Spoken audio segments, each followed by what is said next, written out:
Space. The infinite canvas. These are the adventures of the SSV Normandy. Its vision? To create a narrative and story-driven... Oh my god! Oh my god, he's actually dead!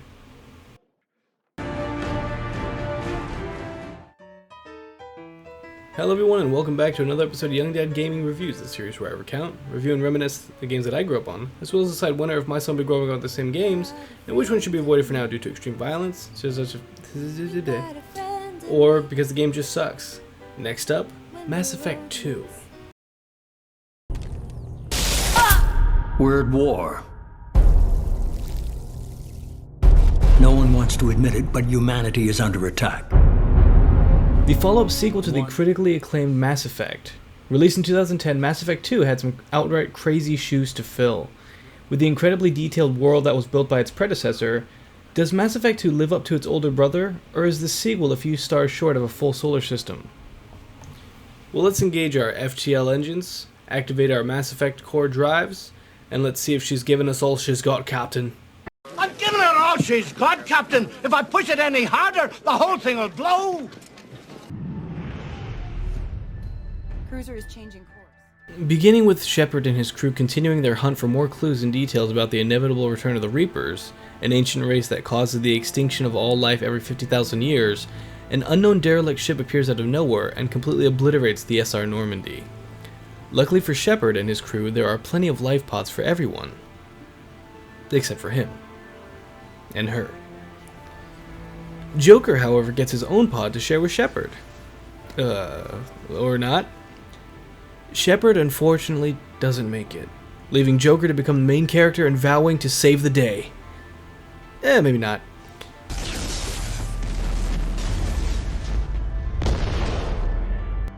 Meanwhile, a shady organization known as Cerberus, returning from the first game, rebuilds the remains of Shepard. A man barely alive. Gentlemen, we can rebuild him. We have the technology. We have the capability to make the world's first bionic man. Shepard once again wakes up in a facility being overtaken by rogue robots. Rogue bots, if you will. Here, he meets the first of his new crew, Jacob, who tells him that he's been dead for the past 2 years. You and your ship were attacked and destroyed. You were killed. Dead as dead can be when they brought you here. Once rejoining with Miranda, another of your crew, the three of you escape where you get debriefed by Uncle Ben. Captain Will... the elusive Martin. Close enough. Elusive man. I thought we'd be meeting face to face. Unnecessary precaution. Not unusual for people who know what you and I know. He tells you that he believes your vision about the Reapers, which, to be honest, one literally attacked the Alien Council and they still don't believe you. The elusive man is building a team to find out why this rare race of aliens, known as the Collectors, are suddenly attacking and capturing human colonies. He informs you that your crew from the previous game survived the attack, but each went their own way, so you need to build a completely new team. And to be honest, that's about it for the main story. It really is that simple. Build your team, find out why the Collectors are attacking, and that's it. The beauty of Mass Effect 2 is actually in the exploring and the side missions. Specifically, the side missions given to you by your teammates, which, while completely optional, they really shouldn't be for 2 reasons. Each team member has a unique side mission that shows how character development is the charm of Mass Effect, and how much more world building has been brought into the game. Secondly, doing these side missions can also drastically change how the ending plays out, even if the final boss does feel a bit anticlimactic. This was due to the fact that Mass Effect 3 was going to be made, so they needed to create a build-up for the finale. Character romancing returns in this game with quite a few options. Personally, I was never a fan of Miranda. Jack or Tally might be the most entertaining, but if I may, Liara romance is the best out of all. Being that Shepard was dead for 2 years, it is enjoyable watching people react to him still being alive, and running into NPCs from the previous game shows a lot of depth even to minor characters. But my wife was really supportive. She even paid for my shuttle fare off-world.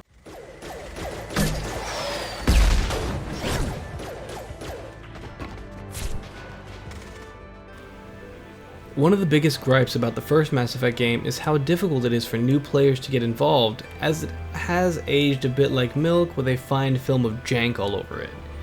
Mass Effect 2's first goal was to change that in every way, which they do to their benefit, but also to their detriment in some areas. Gone are the long and drawn-out desolate planet exploration missions. Gone is the overheating weapons and awkward movement. Mass Effect 2 plays more like a proper third-person shooter now, with over-the-shoulder camera angles, reloading weapons and ammo pickups, and my personal favorite, proper enemy reactions from attacks. Shooting at a robotic enemy now causes shards of metal and scrap to fly off, while pulling off a fatal headshot causes them to self-destruct. Shoot and ignite a human enemy and watch them struggle and panic to extinguish themselves. One aspect of this sequel that I was not too fond of was how you would only get rewarded experience points and levels at the end of chapters and ending segments called mission summaries. I feel that Mass Effect 2 actually lost a lot of the RPG elements that made the first game perform so well. You no longer get XP for killing enemies or for breaking into locked containers, which is now confined to one of 2 repetitive minigames. You cannot pick up new weapons and swap them out anymore. Instead, you are introduced to different variations of weapons as the story progresses, which is neat in its own way, as each weapon handles completely differently but lacks the depth from the first game. You basically get no more than 2 or 3 of each weapon, and sometimes you're even asked to choose between only one of 3. For example, an assault rifle, a sniper rifle, or a shotgun, with no option to get the others unless you play through again on New Game Plus. Remember how you could place attachments onto your weapons in Mass Effect 1, being able to make your rifle or shotgun shoot radioactive rounds while attaching cooling pieces to stop it from overheating as fast? Gone. Now all ammo modifications are limited to your class and skills. While this can feel like a bit of a setback, it does make more sense as elemental weapons and its uses are way more important this time around. There are even a lot more skills, but a lot more limitations as well. Each teammate gets 2 skills plus a third one that gets unlocked after you complete their side quest. What I do like about this is how it encourages you to swap your teammates around for specific missions and enemies. If you're going into a mission with a lot of synthetic enemies with shields, would you take Garrus, who has the overload ability, causing massive damage to their shields, along with Tali, who can hack synthetic enemies as long as they're not shielded? Or would you rather prefer a more direct approach with Rex and his concussive shot, along with Jack and her shockwave ability? It's completely up to you, and there never is just one correct answer. While a lot of the RPG elements are missing in this game, the freedom to choose how it plays out both story-wise and combat-wise outshines the first game by miles. This leaves it up to you and what you prefer. I think this is the biggest contributing factor as to why Mass Effect 2 is the fan favorite. One of the biggest personal gripes I have about Mass Effect 2 is the resource collecting.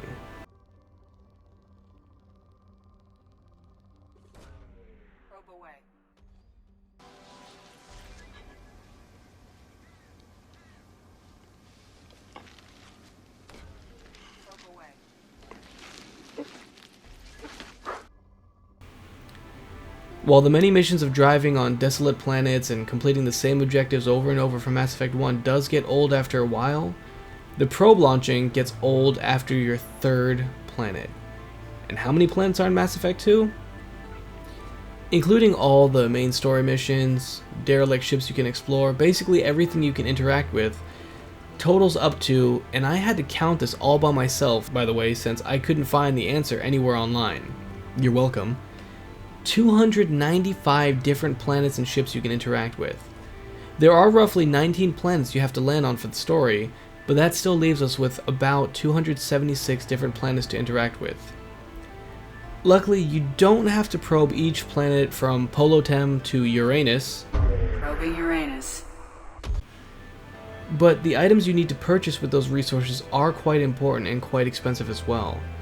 The tedious empty planets in Mass Effect 1 do get old, as I said earlier, but the biggest difference was how diverse each one was, and sometimes even a little terrifying because you really did feel like you were alone on an empty planet. Mass Effect 2 has some rocky features with its combat and exploration, while still being vastly entertaining and fun. The same can be said for the feature that makes Mass Effect what it is: the dialogue and choices you get to make. A new addition to the dialogue system is a random QuickTime event where you can choose a Paragon reaction or a Renegade reaction. I'm not one of them. I'm new. I thought being Elnora the mercenary would be cool, but I didn't know what they were really like. You chose your side, Elnora, and you lost. Screw that, bitch!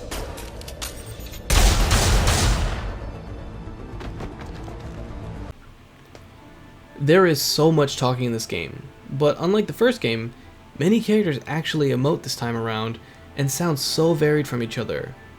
The most fun part is hearing someone talk and you going, "Hold on, I know that voice."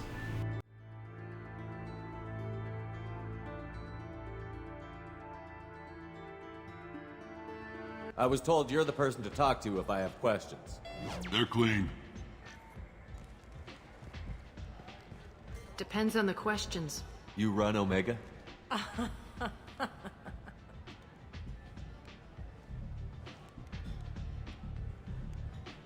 I am Omega.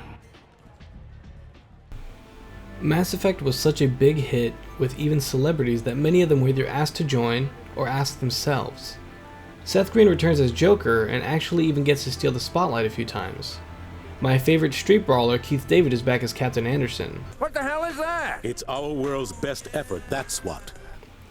Now joining and gracing the Mass Effect universe with their star power is Phil Lamar as a few small roles. Krios, I thought you retired. Commander Shepard? I thought you died. What do you want with me?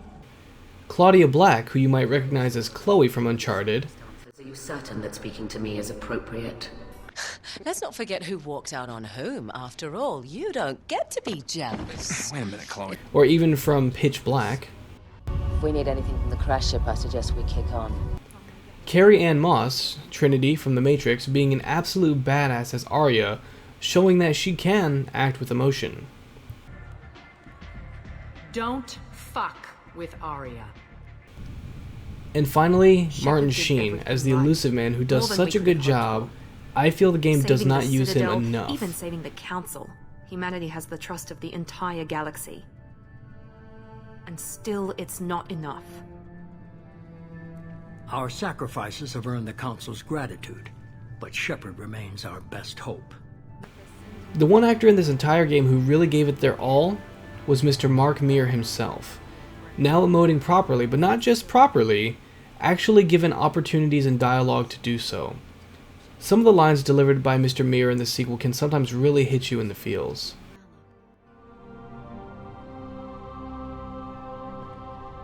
Between you and me, I have no idea how we're gonna do this. I'm doing everything I can, but... You've done more than most. The music, now composed by Chris Velasco, and if his name sounds familiar to you at all, it should. He's the genius behind video game soundtracks like Overwatch, the God of War series, and even Bloodborne. The music in Mass Effect 2 is on a whole new scale of epicness and sets the mood perfectly. We just need to hold on. Get everyone onto the escape shuttle. Joker's still in the cockpit. He won't evacuate. I'm not leaving either.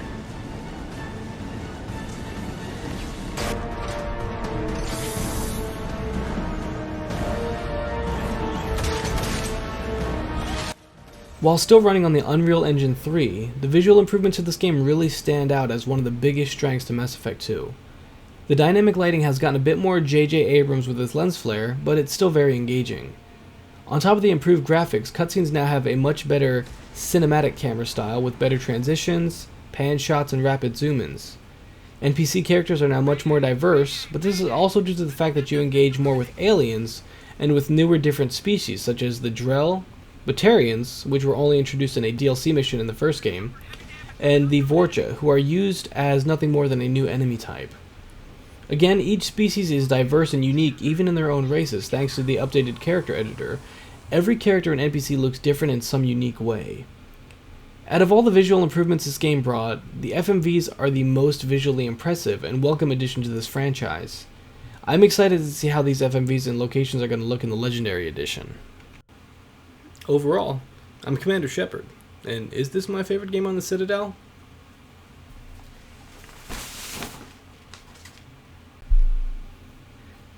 As much as I love Mass Effect 2 and all the new polish and bells and whistles it brings to the franchise, I would have to say that I still prefer Mass Effect 1. I'm not saying that Mass Effect 1 is an overall better game, but a more enjoyable one. I think that structurally, visually, and cinematically, Mass Effect 2 is the clear winner, but with a longer runtime than its predecessor, the gameplay can really drag on by the third act, especially if you're trying to 100% it like I did. The gameplay of Mass Effect 2 isn't as captivating, and I mean the actual action of the game. The gunplay, the skills, the leveling up, it's all lacking depth. As it stands, I think Mass Effect 1 is a more enjoyable role-playing game with an enjoyable story, while I think that Mass Effect 2 is an overall better experience, visually and from a storytelling perspective. Mass Effect 2's action takes a backseat to the dialogue for a more movie-like experience.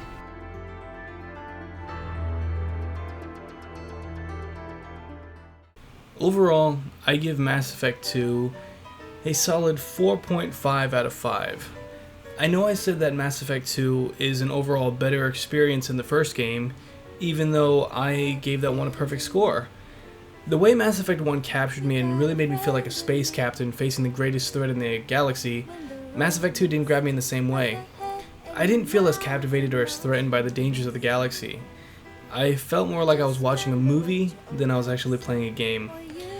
As for games I would let my son play, I'd have to say give this one a few years, as they get into some pretty heavy-handed and pretty deep stuff in this game.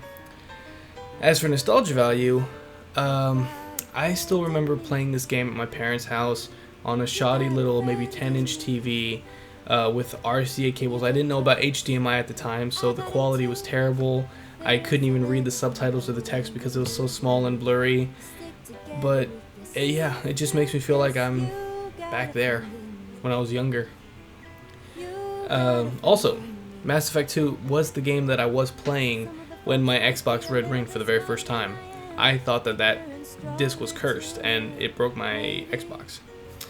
So thank you guys so much for watching. I hope you enjoyed this video. I was trying to do a new setup and it collapsed on me like mid-recording, so that's fun. I hope you guys enjoyed. If you did, leave a like. Don't forget to leave a comment down below for games you'd like to see on this channel or your thoughts on the Mass Effect series. Hit the subscribe button, as it always helps me out, and I've got a bunch more fun content on the way. And ring that bell if you'd like to be notified. Also, don't forget to check out Ellie's channel in the description below for more amazing covers like the intro song for this. Next up, we got Tomb Raider 4, actually. The Last Revelation, which I accidentally keep calling The Last Crusade, and you'll see why when we get to the video. But until then, I will see you guys on the other side. Bye-bye! You got a friend in me. You got troubles, I got him too. There isn't anything I wouldn't do for you. To stick together, we can see it through, 'cause